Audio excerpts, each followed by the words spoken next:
friends, I am Nirmal Seth and you are watching Personal Touch The Reboot. आज मैं बहुत ही important चीज़ के बारे में आपसे डिस्कस करना चाहता हूँ. It's a very important topic. Sports या स्टडीज़, किसको चुनना है, इसके बारे में आज हम लोग बात करेंगे. मैंने शुरुआत करने से पहले मैंने सोचा कि मैं काफ़ी यंगस्टर्स से बात करता हूँ, काफ़ी पेरेंट्स से बात करूँ जाके और देखूँ कि उनका रिएक्शन क्या है. क्या वो स्पोर्ट्स की तरफ जाना चाहते हैं या स्टडीज़ को ज़्यादा महत्व देते हैं. तो मैंने बहुत सारे यंगस्टर्स और पेरेंट्स से बात करी. ज़्यादातर जो एवरेज निकला वो मैं आपको बता रहा हूँ. कुछ लोगों ने कहा कि डिपेंड करता है आप अपना स्कूल या कॉलेज लाइफ कैसे बिताना चाहते हैं. How do you want to live your school और कॉलेज लाइफ, तो उस पर डिपेंड करता है. तो मैंने पूछा किस पे डिपेंड करता है. बोले हाँ, स्टूडेंट्स पेरेंट्स पे, दोनों पे ही डिपेंड करता है.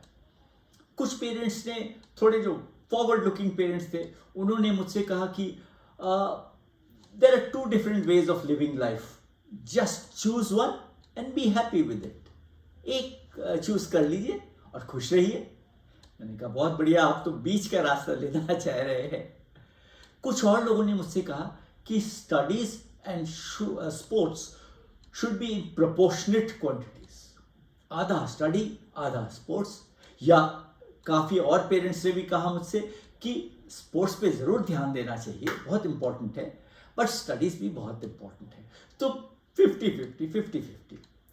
कुछ पेरेंट्स ने कहा you can't compare the two, they are not parallel, study is a must for all.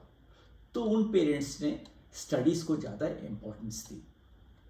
कुछ लोगों ने यह भी कहा कि playing sports doesn't mean that you can't study, you can be good in studies also. आप स्टडीज़ में भी अच्छे हो सकते हैं.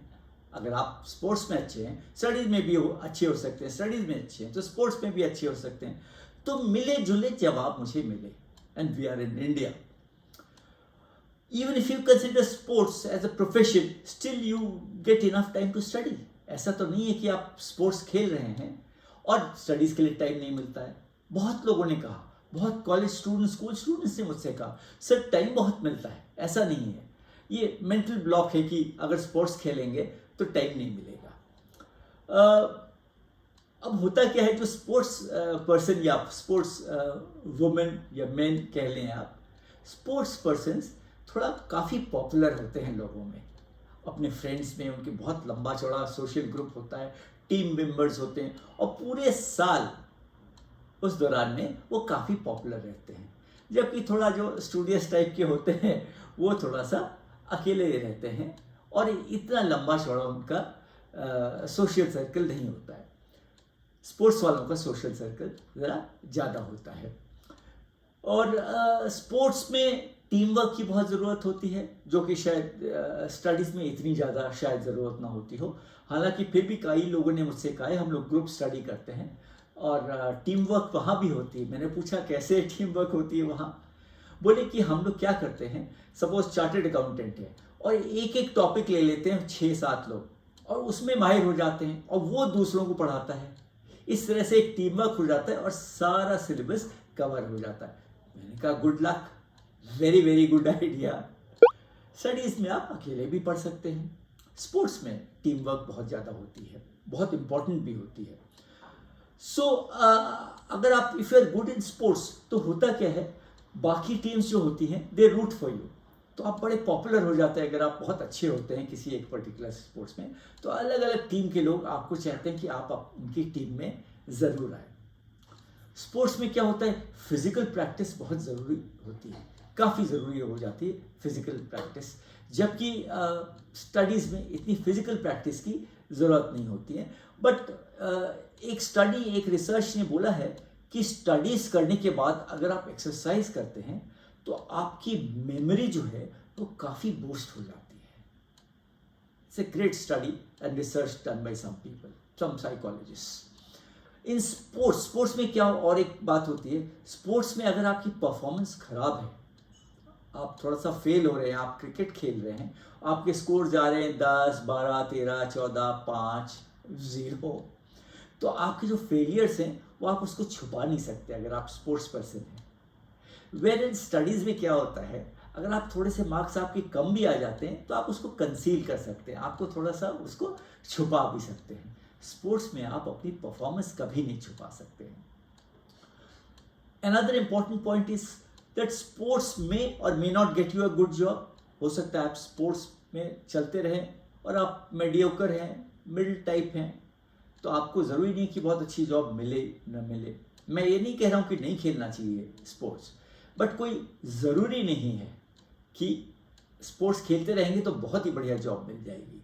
हालांकि जो बहुत अच्छा खेलते हैं उनको गवर्नमेंट जॉब्स में, रेलवेज में ज़रूर प्राथमिकता दी जाती है। They are given encouragement and there is a special quota for them also. Studies में क्या होता है, you can earn a decent salary, a decent job and काफ़ी लंबा आपका करियर, ऑलमोस्ट 60-65 तक रिटायरमेंट अब कई जगह होने लगे हैं, तो लंबा करियर चलता है। स्टडीज़ में, स्पोर्ट्स में अगेन मेंटली फिजिकली दोनों आपको चैलेंज करते हैं। स्टडीज़ में आप मेंटली ज़्यादा चैलेंज होते हैं, बट कुछ चीज़ें कॉमन भी है दोनों में, जैसे स्पोर्ट्स एंड स्टडीज़ में डेडिकेशन एंड हार्ड वर्क बहुत कॉमन है, दोनों में ही कॉमन है। There is another very very important thing जो बहुत कॉमन है दोनों में, वो है फोकस। चाहे आप स्पोर्ट्स ले लें चाहे स्टडीज़ ले लें, जब तक आप फोकस नहीं है टुवर्ड्स योर स्पोर्ट या टुवर्ड्स योर स्टडीज़, आपके सब्जेक्ट्स पे, तब तक आप आगे बढ़ नहीं सकते हैं। स्पोर्ट्स में क्या है, आपको जितनी बैड हैबिट्स हैं वो आपको छोड़नी पड़ेंगी। सिगरेट है, अल्कोहल है, इसको आपको छोड़ना ही पड़ेगा, जितनी भी बैड हैबिट्स हैं। You can not excel in sports with such bad habits. अब हम लोग थोड़ी सी बात कर लेते हैं कि इंडिया में क्या प्रॉब्लम एरियाज हैं, किस वजह से इतने स्पोर्ट्स में नहीं आ पाते हैं आगे, और क्यों इनकरेजमेंट इतना नहीं मिलता है स्पोर्ट्स पर्सन्स को इंडिया में। एक तो होता है थोड़ा लैक ऑफ इनकरेजमेंट है फॉर स्पोर्ट्स, इतना इनकरेजमेंट नहीं मिलता है, इतनी प्रोत्साहन नहीं मिलती है स्पोर्ट्स में जितना कि स्टडीज़ को मिलती है। अब मैं इंडिया की बात ज़्यादा करता हूँ। पेरेंट्स इतना इनकरेज नहीं कर पाते हैं, उनको लगता है पूरा स्पोर्ट्स में ही टाइम निकल गया तो एकेडमिकली पीछे रह जाएंगे, अच्छी जॉब नहीं मिलेगी। स्पोर्ट्स में ये भी देखा गया है, जो स्पोर्ट्स पर्सन है उनकी जो शेल्फ लाइफ होती है, मतलब वो अगर 20 साल से खेल रहे हैं तो 8, 9, 10 साल उनकी शेल्फ लाइफ होती है, उसके बाद थोड़ा सा वो पिछड़ जाते हैं। तो शेल्फ लाइफ, अगर आप बहुत अच्छे भी हैं स्पोर्ट्स पर्सन, तो शेल्फ लाइफ शॉर्ट लिव्ड होती है, थोड़ी छोटी होती है। और क्या प्रॉब्लम एरियाज हैं इंडिया में, लैक ऑफ इंफ्रास्ट्रक्चर है, इतने स्टेडियम्स नहीं हैं, इतने इक्विपमेंट्स नहीं हैं। अगर आप खुद भी खरीदना चाह रहे हैं तो जो इक्विपमेंट हैं, रैकेट्स है, स्क्वाश के देख लीजिए, टेनिस के देख लीजिए, अच्छा अगर आप क्रिकेट का बैट भी खरीदना चाहें तो महंगे आते हैं। शटल कॉक आप बैडमिंटन में खरीदना चाहें तो बहुत महंगे आते हैं। मैंने अभी एक पिक्चर देखी साइना नेहवाल के ऊपर, जिन्होंने बहुत नाम रोशन करा इंडिया में। वहाँ दिखाया कि 3,000 रुपये का एक पैक आता है 10 शटल्स का, वेरी एक्सपेंसिव। एक और कमी है इंडिया में कि ट्रेंड कोचेस ज़रा कम है, इतने सारे ट्रेंड कोचेस नहीं हैं। और इंडिया में तो आपको मालूम ही है, ज़्यादातर क्रिकेट के ही बारे में ज़्यादा बात होती है। लास्टली मैं आपको एक एग्जाम्पल देना चाहता हूँ, बहुत ही सुंदर एग्जाम्पल है स्पोर्ट्स पर्सन कम स्टडीज़ बैलेंस करके लेकर चलने वाली किरण बेदी जी। सब लोग जानते, अभी गवर्नर भी थी वो पुडुचेरी की, किरण बेदी।